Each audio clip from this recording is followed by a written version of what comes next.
Craig Feldspar used to be one of my favorite characters in Malcolm in the Middle. But after looking back, my view of him has definitely changed. Craig is a goofy side character in Malcolm in the Middle.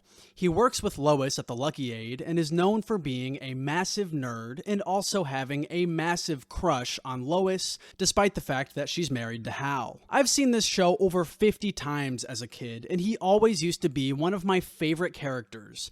But one episode in particular has ruined my innocence and changed how I view Craig forever. That episode is Season 2, Episode 21, Malcolm vs. Reese. In this episode, a few different plots are happening at once, as per usual.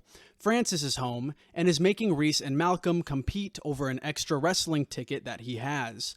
Meanwhile, Craig is leaving town for a comic convention and hires little Dewey to watch his apartment and his cat while he's away. This is the plot I'm going to be focusing on today, as this episode reveals a lot about Craig that honestly makes him come off as super creepy and weird. The thing about Malcolm in the Middle is that the episodes are so rich with lore, and the show will sometimes use world building to flesh out its lore rather than using written lines of dialogue from the characters. A good example of this happens in the pilot episode while the boys are walking to school. As we see them leaving their house, we can see that both of their neighbors on both sides have a for sale sign on their lawn. This is a great example of how the show uses world building alone to convey how terrible it must be to live next to Malcolm's family, as both neighbors would rather move out than deal with them. In this episode, Dewey is watching over Craig's cat, Jellybean, which means we get to see the apartment that Craig is living in. The writers continually use this opportunity to really show just how creepy and delusional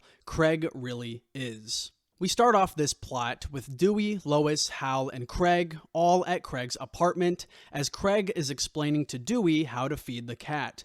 Craig is paying Dewey to watch over his cat and apartment while he leaves for a couple days to go to a comic convention. Craig tells Dewey that taking care of another living thing is a big responsibility and asks Dewey if he is sure that he is up for the challenge, and Dewey says yes. Hal then makes some motions to Craig, implying to him that Hal will be overseeing Dewey's job and will be making sure that everything goes well. Craig then tells him that he will pay Dewey $5 when he returns. To which Dewey corrects Craig, stating that he previously heard Craig and his parents stating that he would in fact be paid $10, to which Craig begrudgingly agrees. As Hal and Lois are getting ready to leave, Lois explains to Hal that she isn't too sure about this plan and has doubts about whether or not Dewey is ready to do a job like this. Hal comforts her by saying this will be good for him and that Craig's apartment is only 2 blocks away, so everything should be fine. Now the next shot is the first shot of the show that makes Craig out to be a massive creep. Okay, so just for a little background real quick, one of Craig's character traits is that he has a massive crush on Lois. Up to this point in the show, this is repeatedly hinted at. He even goes as far as confessing his love to Lois earlier in Season 2 during the episode Robbery, when 2 burglars come to the Lucky Aid to rob the store's safe. So Craig's intense love and infatuation with Lois is far from a secret up to this point. At least to Craig and Lois, that is. I'm pretty sure that Hal either has no idea about this or simply doesn't care. In this scene, Dewey picks up a pair of binoculars from Craig's windowsill. As Dewey is looking through the binoculars, he claims that he can see his backyard from here, to which Craig quickly takes the binoculars and attempts to divert Dewey's attention to something else. This is incredibly creepy. We now know that Craig enjoys spying on Lois's personal life in his free time from his window. This raises a lot of concerns, as not only is he spying on Lois, but he is also inadvertently spying on her kids and Hal as well. Another thing is that earlier, when Lois expresses her doubts to Hal about allowing Dewey to do this, Hal mentions that they only live 2 blocks away. We've already seen Craig show up at the family's house multiple times, entailing that he knows where they live, so it really makes you wonder if Craig specifically chose this apartment to be closer to Lois's house so he could spy on her. Yuck. Craig then diverts Dewey away from the window and hands Hal his itinerary, stating that he will be back in 3 days. Craig then picks up Jellybean to say goodbye, as he starts making out with him. Later, we cut to Dewey alone in Craig's apartment feeding Jellybean. As he is preparing the food, he then tells Jellybean that it's time for his eardrops, to which Jellybean then hides under the bed. Dewey then crawls under the bed to try and reach Jellybean, and this here is where we learn more disturbing things about Craig. As Dewey is crawling under Craig's bed to make his way to Jellybean, he comes across a bin that's full of photos. Upon further analysis, these appear to be photos that were taken of Lois without her consent. We can only really make out 3 of these photos. The main one that we can see is Lois bending down in front of a shopping cart, clearly not knowing she is being photographed. The other photos also show Lois being photographed unknowingly, one of them even appearing to be in her house, showing that Craig has become so delusional in his lust for Lois that he is even willing to take pictures of her while she is alone in her house.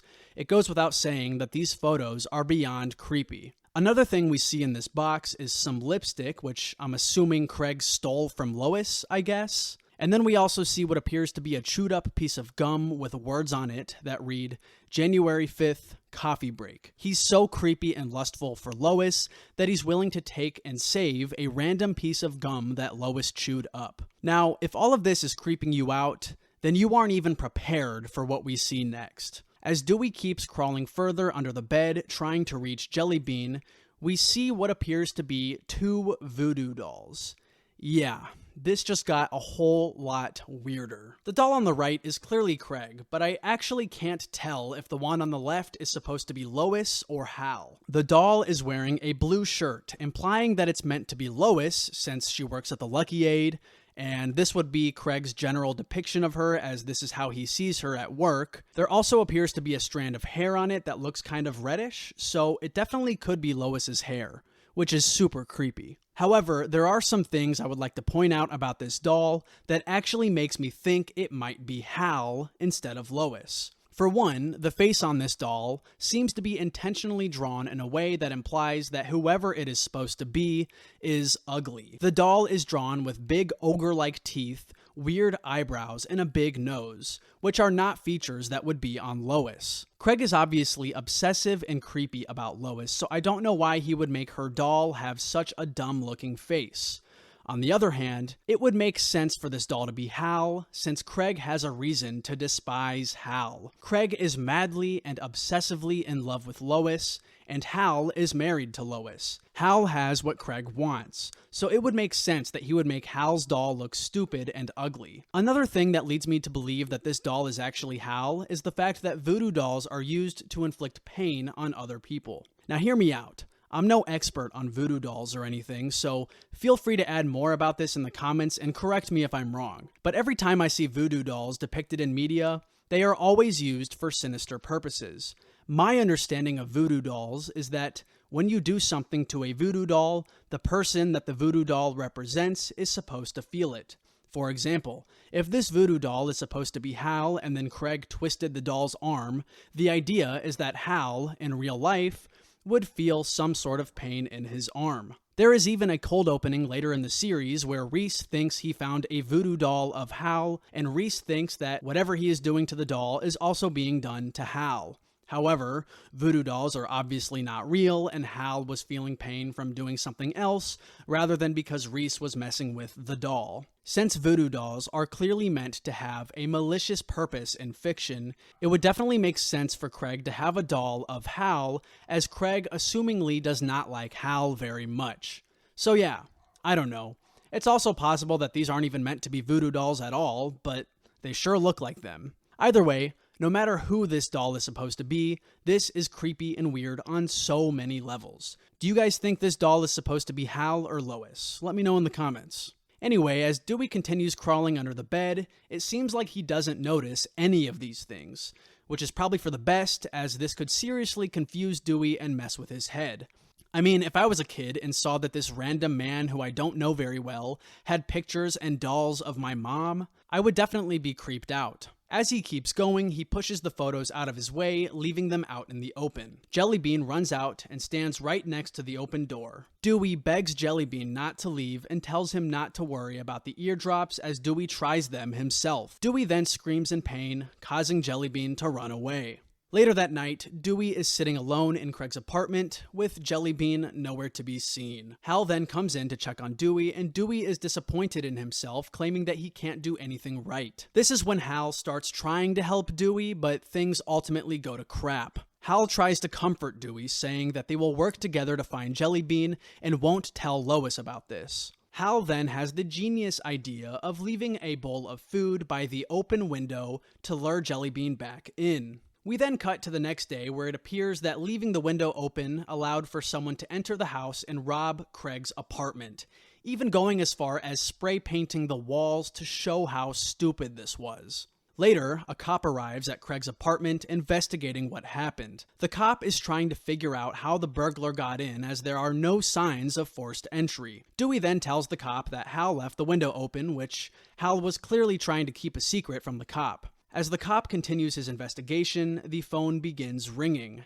It's Craig. He's calling to check in on how things are going at his apartment. Hal doesn't want to tell Craig everything that happened, so he lies it off, claiming that everything is going fine.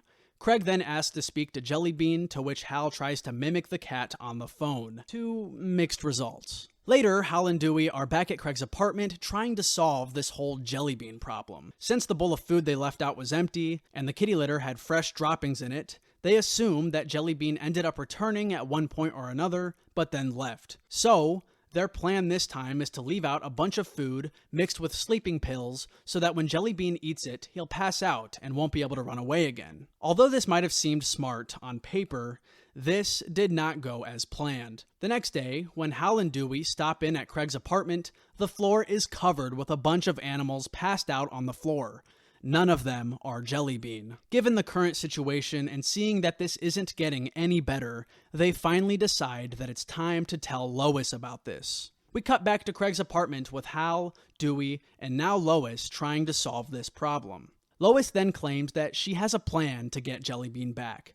It is never stated what this plan is, but whatever it was, it did not work. Craig's apartment is now completely burnt down. Lois is very worried, as she claims that they ruined Craig's life. Which, I mean, yeah, you guys kind of did. Jellybean then appears at the door and Lois picks him up. So yeah, at least they found Jellybean, but Craig is now homeless and has nowhere to stay. We end the episode with Craig sitting on the family's couch as Malcolm gives him a sandwich. Since the Wilkersons burned his house down, they ultimately let Craig stay with them until he can get back on his feet, which is fair. However, I think that Craig is actually really happy that this all happened. Sure, his house burnt down, but now he gets to live with Lois and her family, the very people that he has been stalking all of this time. He's probably also super relieved that during this entire episode, while Dewey and Hal were watching his apartment, it seems like they never uncovered those photos or dolls that were under Craig's bed.